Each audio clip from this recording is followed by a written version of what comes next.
I hope everybody's been having a fantastic holiday. I'm excited to get back into some actual Scrim breakdown, and that's what we're going to be doing today. So we are on board with Scump, and I just wanted to kind of reiterate something. So the more that I've been watching Scrims and the more that I've been watching OpTic, it seems like it doesn't really matter who they play. It's almost like everybody's so close that a lot of these maps and a lot of these different, whether you're playing Hardpoint or they're focusing control or whatever, it seems like whatever they're playing, these guys are at a point, and when I say guys, I'm talking about the league as a whole, every team as a whole, at least like maybe 10 out of the 12 teams. It seems like all of these teams are so close right now. And again, when you go to 4v4, that's what's gonna happen, right? Because when you were playing in 5v5, maybe the fifth person on your team might have been a little bit skeptical. I mean, they would have been great. I mean, they're good pros, but when you really talk about the best of the best and you get rid of those bottom 12 or so, now you're really, I mean, just the talent is so concentrated, and that's what you're seeing in this. So when I'm tuning into a map like this and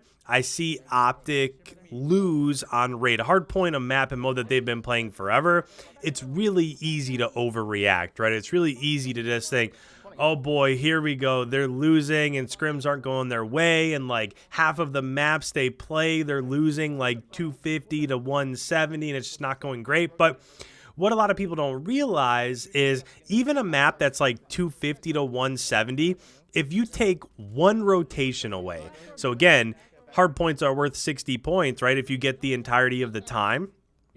So if you take one away and you take 60 away from the team that won and put them at 190, and you put that 60 to the team that lost that had 170, now all of a sudden it's 230 to 190 and it's a completely different game based off one hard point and one rotation, right?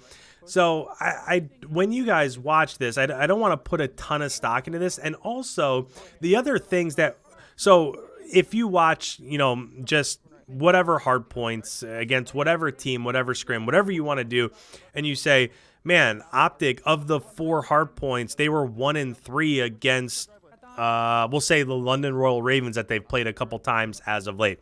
1-3 against London. London's not supposed to be great, at least. They're not real high in everybody's power ranking. So what does that mean for OpTic? Does that mean that they stink? Well, not really. Because, first of all, we don't see search and destroy at all.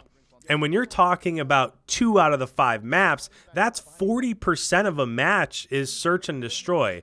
So just kind of keep that in the back of your head that almost half, so again, 40% of a matchup, you don't even get to see. You have no idea if it goes the distance, how 40% of that match is going to go. And then you start talking about map vetoes and bans and stuff like that, and say OpTic just can't figure out the way that their team is set up and the roles and the guns, and they just can't figure out Raid Hardpoint, so they veto it, and they don't even have to play it, right? So that all comes into play. So when you're watching scrims, I don't know, I've seen a lot of just going back and forth and like power ranking videos that I put out a few days ago that got a ton of views. If you haven't seen that, go watch that because there's a ton of conversation and a bunch of views. I want to say there's like 150 comments on that video alone. So definitely go watch that one if you're interested in what I said and the discussion that revolved around that video. But overall, just don't really put a ton into it yet. Let's go ahead. Let's wait until the home series starts when they have 6 teams in one pool, 6 teams in another pool, and they just do a bunch of pool play. I don't think that's going to be a tournament environment until you get to the actual majors. Again, don't quote me on that because they haven't actually released the intricate details of that. But I don't know. Let's just wait until that first home series to really see how everybody plays, and then we'll make the decisions and we'll say, wait a second, OpTic played really good against Dallas, or wait a second, OpTic got blown out by Seattle, or whatever, right? So now that we've just kind of talked about all the odds and ends, I know normally we're breaking down film, but I just feel like there's so much to talk about as of late with what's going on with power rankings and what's going on with, like how you're judging one team based off of another team and what you've seen in scrims and all of that.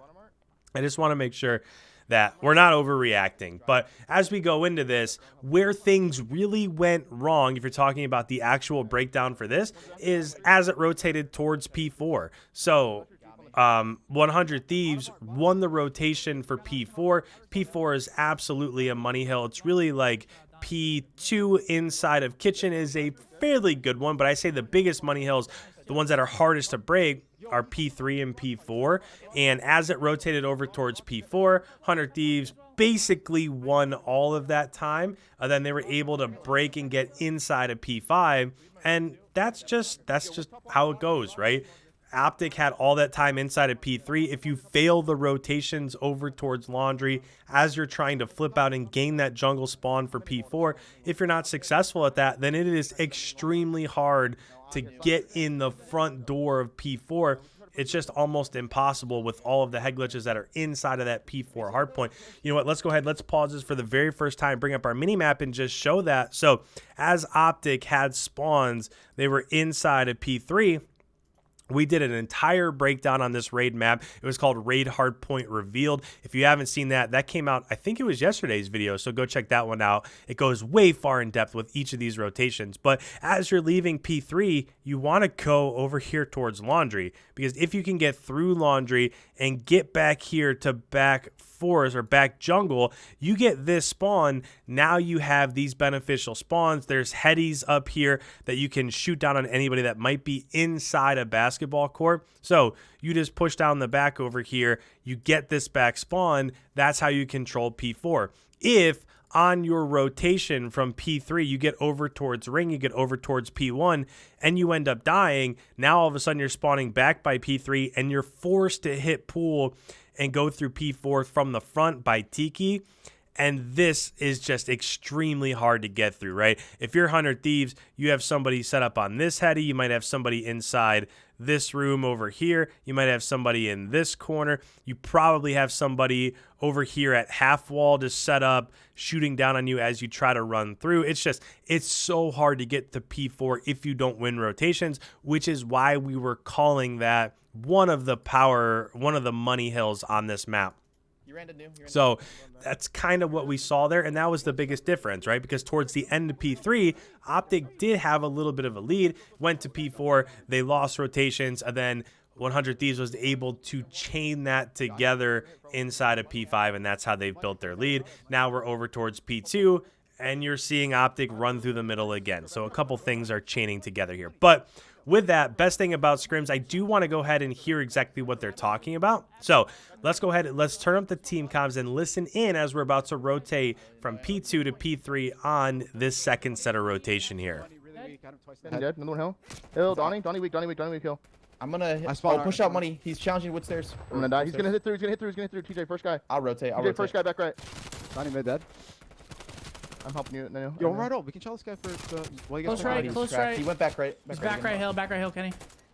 And again, P4 and P2. P2 is a little bit easier to break through, but it's the same thing. If you don't get those back jungle spawns for P2 and you're OpTic, you have to run through the middle of the map, and it's so hard to get through that one singular choke point. You could go down towards pool and jump up through money, but if there's somebody at half wall, if you have a flex there or a main AR, it's really hard to take that route too, right? So, and you don't want to go towards Laundry because it takes so long to get around. It's just hard to break P2, just like it is right here. It's hard to break P3. That's what you're going to be watching right here as OpTic tries to hold down P3. Let's go ahead. Let's listen back in. Water. Zig's Water open. Teach one shot. He fucking. I have outskirts. I have outskirts. More in front of me. Wait. Shouldn't have played that angle. Wait, Kenny. Another one shot on time. We're spawning out mid. Time, one shot, TJ. One more back, blue van. In waits. They spawn close left, I'm pretty sure. Yeah, they did. They spawned right next to the hill. Yeah, close stuff got me. He's blue How van. many outer left? Put Okay, a pretty hang shitty on. spot, to be honest. It was not peeking. That right there on the break over towards P3 by LA Thieves, that was just a really good job of, you have 3 lanes you can hit, right? You can hit through zigzag and just go right down the middle of the map. You can hit through weights, which is basically right here where Scump is, or you can hit from pool. If everybody just hits through weights, there's really only one choke point there, but if you're all together, even if you end up going 2 down, you're able to break through that to get inside of that hard point, and that's really what we saw right there. So it was just a nice job from LA Thieves of just stacking up on that singular side going into P3 And then now they've won rotations over towards P4. And if they don't get in the next 3 seconds, that's going to be ball game. And you can see there that it was really just kind of back to back, right? P4 on the first set of rotations into P5, LA Thieves won. As it rotated through, they were able to break inside of that garage P3 hardpoint. They were able to chain it together on rotations into that P4 hardpoint.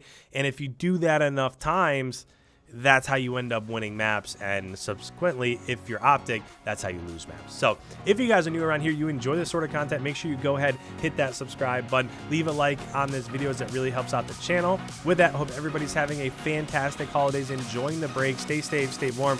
We will see you in tomorrow's upload.